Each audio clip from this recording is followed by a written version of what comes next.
বন্ধুরা, আজ আপনাদের গুরুত্বপূর্ণ 3টি ইসলামিক ধাঁধা নিয়ে আলোচনা করব। বিষয়গুলো যার জানা আছে আলহামদুলিল্লাহ, আর যার জানা নাই তাদের জন্য এই ভিডিওটি। দয়া করে ভিডিওটি সম্পূর্ণ দেখবেন। নাম্বার 1, মানুষ মারা গেলে কোন কোন গাছের পাতা দিয়ে গোসল করানো হয়? গাইস, আপনাদের হাতে সময় আছে, আপনারা চিন্তা করে তারপরে বলুন।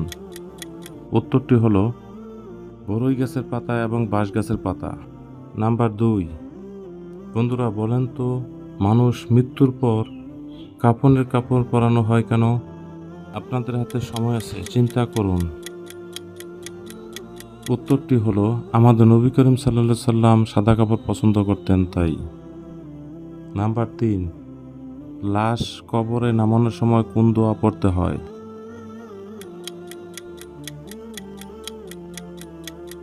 বন্ধুরা, উত্তরটি স্ক্রিনে দেওয়া আছে, মনোযোগ সহকারে পড়ে মুখস্থ করে নিন, ভবিষ্যতে কাজে লাগবে।